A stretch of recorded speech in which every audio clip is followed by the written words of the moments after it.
And we will walk in his paths, for out of Zion shall go forth the law, and they shall beat their swords into plowshares, and their spears into pruning hooks.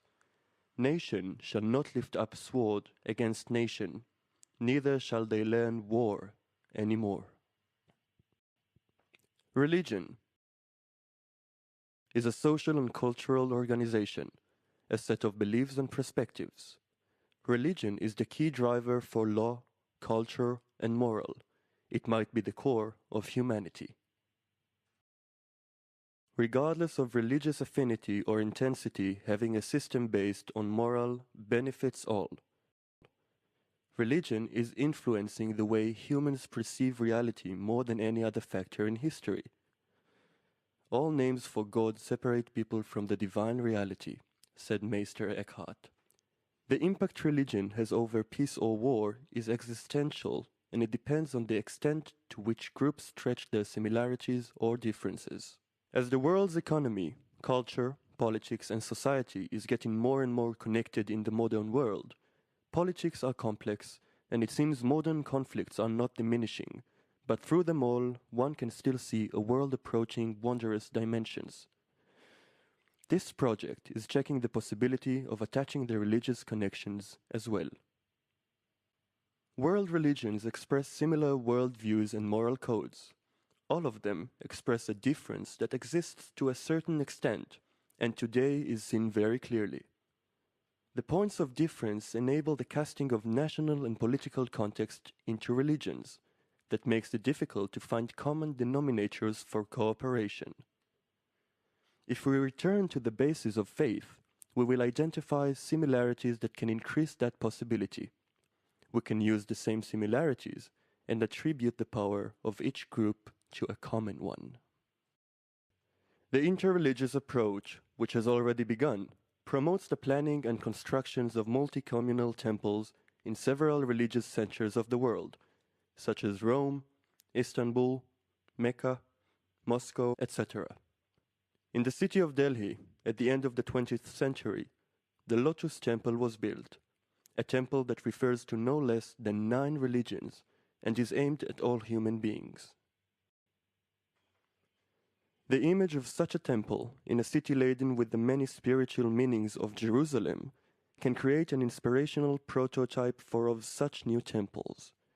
With such new attempts, Israel can better become a center of pilgrimage, while Jerusalem can realize its potential as a world spiritual capital.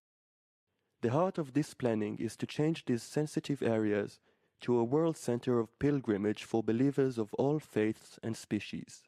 In order to meet this goal, it is necessary to build an appropriate overall infrastructure. This will be a source of income for the residents of the region. The third temple, according to the Jewish tradition, is the temple to be built in Jerusalem. It is based on an ideal description of the book of Ezekiel, at place of the destroyed first temple. The building of the third temple is mentioned in the last chapter of the book of Ezekiel, and later in the Mishnah, Talmud, Midrash, and halachic, Kabbalistic, and Hasidistic books. The role of religious structure today is changing, from the religion icon that is tested to ambiguous spaces that can reflect religion's ideas alongside the spiritual and the civil. Although we think of minarets for Islam and Gothic cathedrals for Catholicism, there is no fundamental or essential form for worship spaces in most major religions. The third temple as well, although described in detail, leaves an opening for modern architectural planning according to the universal values that are appropriate today. But are spiritual or multi-faith spaces even relevant at a time when secularism is growing? In fact, they are more relevant than ever. Our contemporary civilization has exacerbated the sense of existential emptiness and meaninglessness, and the need for spiritual or transcendental space has never been so relevant. The temple, in essence, can meet these needs by adapting them to the 21st century. The temple can be interpreted from Ezekiel's vision as a collection of religious and civil ceremonies. The same functions are relevant to a large population as such, and today, more than ever.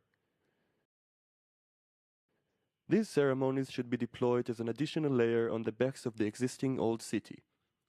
The temple should not be viewed as a term for plateau, but rather as an one layer of the many existing ones of the old city.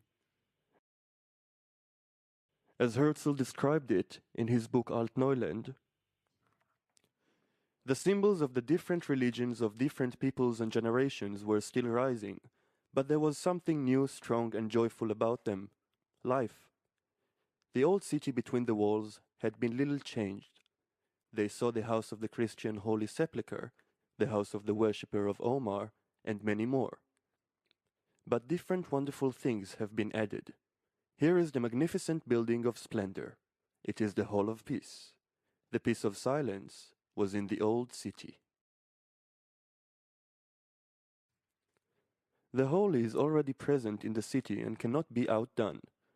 On its basis, the temple's system should be assembled as constituting the whole. The city, in its holiness, will have the vision to absorb thousands of pilgrims, and for that purpose a camp should be set up next to Damascus Gate to absorb additional quantities of tourists as needed.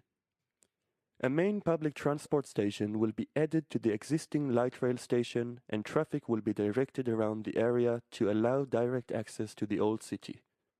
The square that will be created will reflect the existing trade while adding another layer to the sunken part. The whole old city, like the Ezra, surrounded by walls. Outside it sits the Sabil, a basin, the structure of purification to separate between the sacred and profane. More in the square is the altar. An altar is any structure upon which offerings are made. Adjusted to the 21st century, the building will suggest a variety of up-to-date offerings and will function as a recruitment and placement center for volunteering and donation possibilities. In its drawback from the original altar architecture, the building revolves around fire, which its lights illuminate the actions outward. When you enter the old city, wandering through the existing alleys that meets to the junction between the four quarters, the same point of intersections is amplified by a defined transmission on a two-way axis. The staircase will lead the pedestrian to the rooftop layer of the city, opening a new perspective towards the dual sacred and the other directions visitors. The bima, from which the sermon is delivered, is situated at the public square of Moristan. The square constitutes in it various religious buildings, on which on top of them can simultaneously project several stages.